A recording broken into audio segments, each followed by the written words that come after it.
tricks that he does to catch weights of carp that are just ridiculous. I mean, he catches 200-300 pounds in some matches. It's incredible. I mean, I've been fishing, freshwater fishing all my life, and the biggest catch I've ever had was just 100 pounds, and I say just because, crazy as it is now, you know, it would come nowhere. But the old sea fishing sadly is on the wane. You have to take what's there now.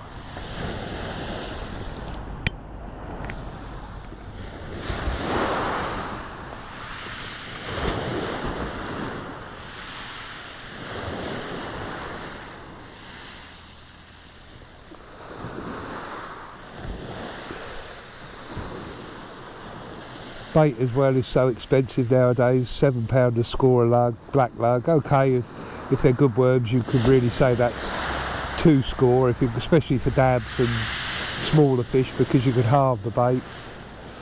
Fortunately, I caught a few mackerel in the summer, so they're a freezer bait. I've collected my own razor, but I'm afraid the old legs are just too far gone now to be able to go digging worms. It's a real shame, because I've got some smashing mates and they always help me out, but I hate to have to rely on other people. And again, it was half of the fun, going down with the boys in the summer and crabbing and going and getting black lug and blow lug. It was all part of the game, but as I say, I can't do it now.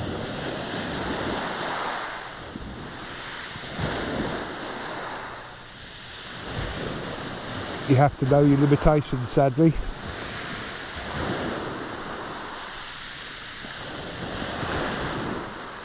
I'm trying this video through a microphone. I hope it's better.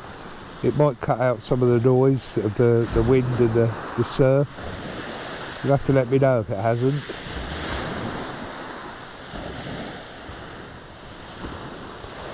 A few anglers a little bit further down, but generally very quiet.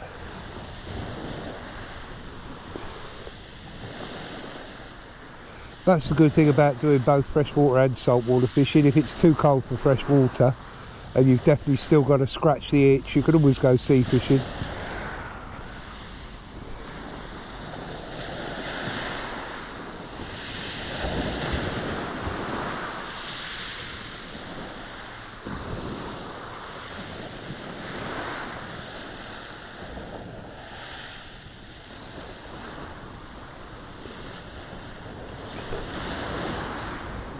The lead's still coming round. It's about 10 o'clock now, but it's still okay.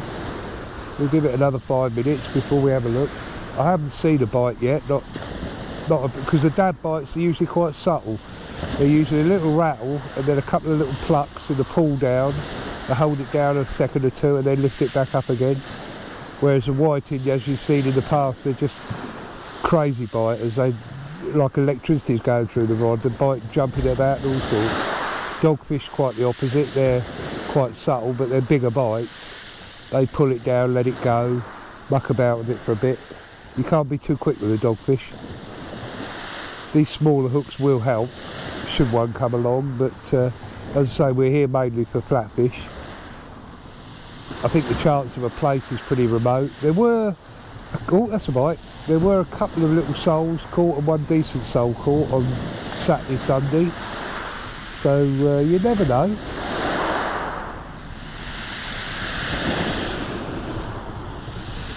Time now is 1:30, so tide's still got an hour to go yet. Hopefully I won't get wet feet. It's got quite a high bank to carry up, so we should be alright. 6 metres 8 today. It was 7.1 when it was breaching this top piece.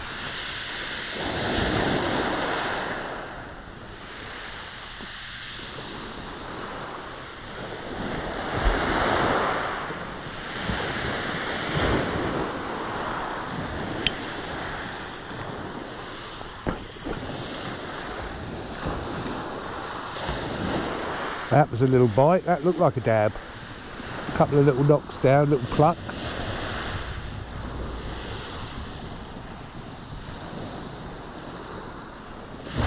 And again, with flatfish, you don't want to be too soon. Don't strike too early, don't reel in too soon, because A, you've got 3 hooks on, and B, they sit there mouthing the bait for a little while, especially dabs. So you give them a little bit longer than you would normally.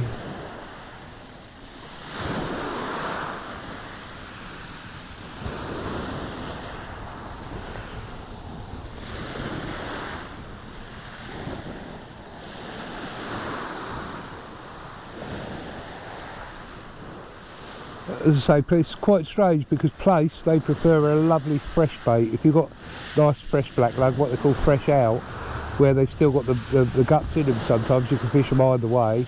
Some people call them yellowtails if you leave the guts in, but fresh outs, literally dug this morning, fish today. The plaice absolutely love those with a little bit of bling, a few green beads, black beads. It's a proven way of catching plaice. Whereas the dabs, they prefer a bit of old bait. They're quite happy to eat frozen lugworm. I mean, I expect this is at least 2 or 3 months old, this lugworm, but it's come back okay. It's a little bit tough, but it doesn't have to be in the sea very long before it softens up a little bit. And the razor fish is very soft anyway.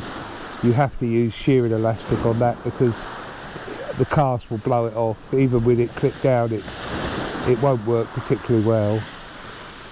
It used to be a deadly bait for a flounder when we used to get them here in number, big flounders once upon a time after a gale. If you could pick the razor up off the beach, you could catch the flounder on the next tide, but again they've disappeared. But still a reasonable bait for flatfish generally. And another little trick you can always try when you're fishing for flatties, there's a little bite again, is just to reel in 5 or 6 turns of the reel. Sometimes it gets you an instant response because sometimes the flatfish are in the area but they haven't actually picked up your bait, and when you reel in that 2 or 3 yards it causes the sand to puff up, and dabs and plaice especially very nosy, and they'll come and have a look and see what made the disturbance.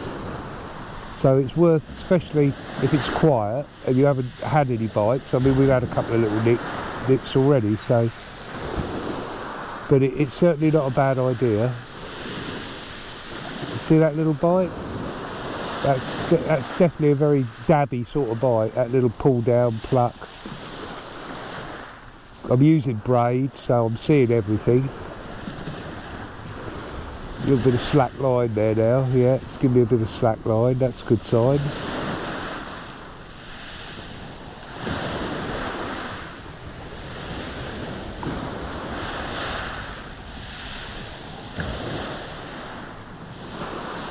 Since I've been using these Conti rods and fixed ball reels, because of, again, you know, getting old, it's very difficult to cast a multiplier properly.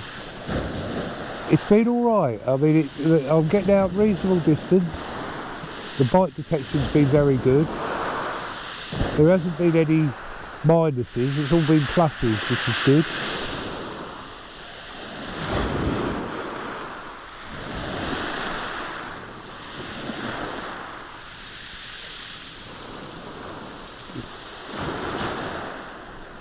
Give it another minute or two, then we'll have it in, see if there's anything on there.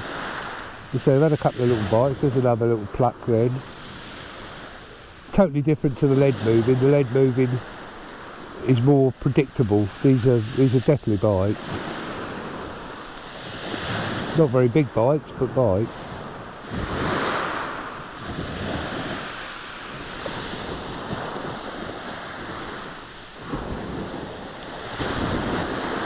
I haven't had to put the electric socks on yet, that's a good sign. My feet are still nice and warm. And this 2-piece suit, the one I use in the coldest of days, that's been very good as well. It's very padded, especially the trousers. Not cheap, but who cares when it keeps you warm.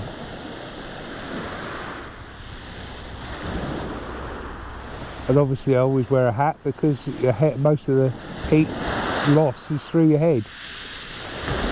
So it'll always pays to wear a hat.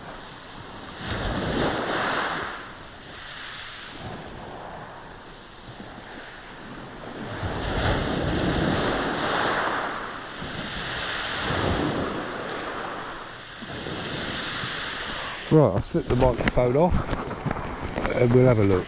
As I say, I don't know whether we've actually got a fish on there, but we can certainly have a look.